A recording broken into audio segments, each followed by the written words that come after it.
Hi. Okay, quick check. Who is generally available for raising hands when asked to? Okay, good.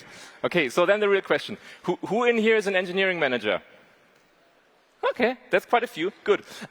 Who is aspiring to be manager of managers one day?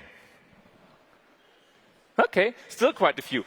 So I just before the talk, someone talked about my topic and said, I wish there was a warning sign for getting into managers of managers. So consider this a 10-minute warning sign, because I have something to talk about. Because I was there, and to tell you a bit how I ended up there, I would like to give you a quick recap of my career. Will be quick. Will sound familiar to a certain degree, I would say. So I started out as a starry-eyed junior dev in 2012, and then got into my dangerous phase, as I learned yesterday.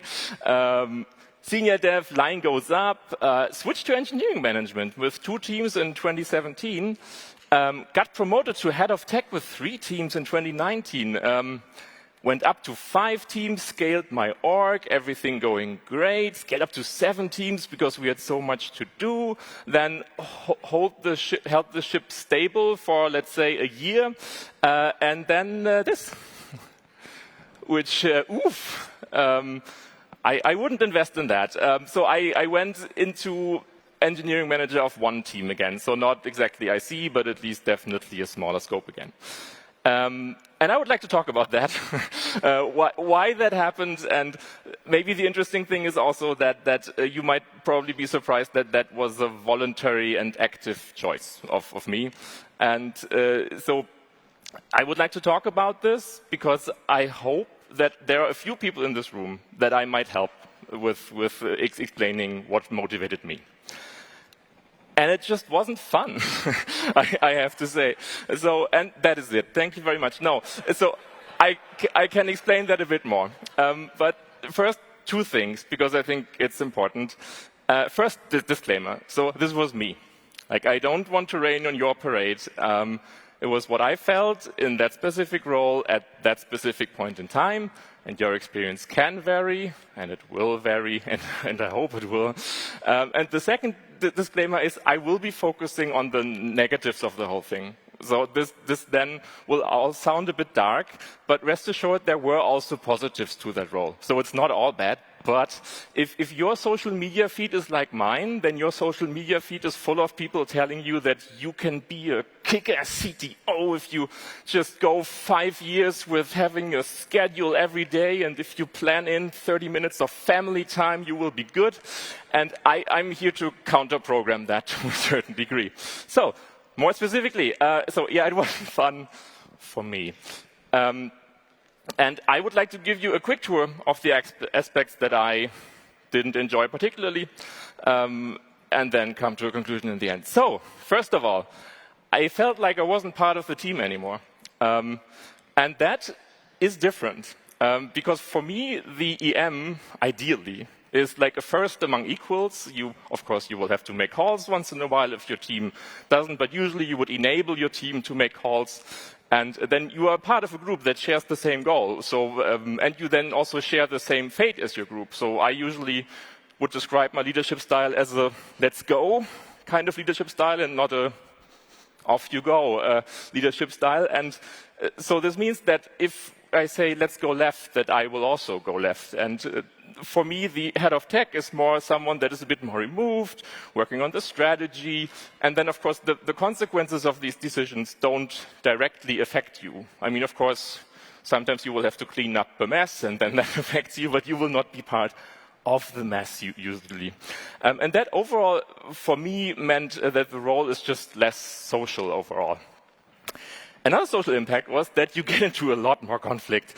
So there's, of course, external sources where you would fight for resources with other business units. Unblocking dependencies can get really messy, so get on other people's roadmap. You will fight for or against getting responsibility for certain apps. And then there's also internal things. What I realized is you go from being able to prevent frustration to distribute frustration. Let me say what I mean. So again, like there's an app that nobody wants, and then if it's just your team, then you can argue that away somehow. That's not our expertise. team B should take it. But as a head of tech and you have 7 teams, you just have to figure out who takes it. And you cannot really prevent anyone from having to take that. So that's the social aspects of the thing. And then even though you are a bit more removed from your team, still issues will bubble up once in a while, right? And for me, that just meant there were just so many problems that could benefit from me giving them attention. And so just in my example, I would say every team somehow generates complexity, no matter how well it is run. And with 7 teams, then you have, I don't know, between 7 and 15 problems you might want to work on. And if you're prioritizing well, then you, of course, are always running towards the hottest fire, because this is where you can help best. But this meant that I felt like that I was always in some kind of firefighting mode and was never able to just step back a bit and be happy about the garden that I had grown. And that can get quite exhausting. If you're enjoying this, LeadDev's got loads more to offer. I have written some blog posts for the website in the past. I know the recordings from all the conferences are up there. You should definitely check it out. LeadDev can offer you a variety of things, from blogs, webinars, panels, Slack community which is super supportive. So make sure you check out leaddev.com.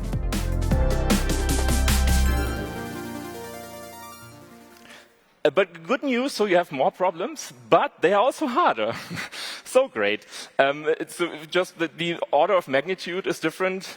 So I personally went from, I cannot get this engineer promoted this year to, yeah, we have to cut the budget by 15% and you just have to tell us which team goes. And that is, of course, a completely different thing. And at the same time, you also have little to no safety nets, because at that point, you're a rather senior manager. People expect you to figure out whatever comes your way. And that, of course, can also increase your stress level quite a bit.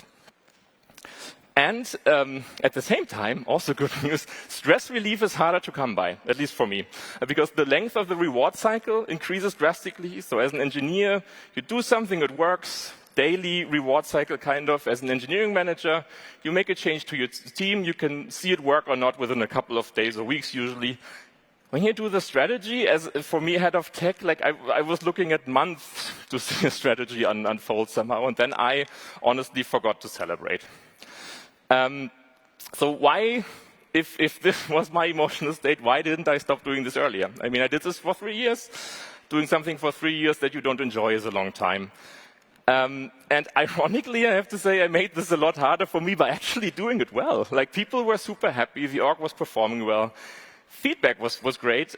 So quitting would have been easier if I would just generally fail, right? So then I would just see this is not for me and okay.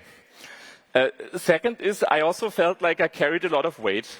And I knew that I would let people down by leaving, especially given how surprising it would be for people, given that my external performance was quite well.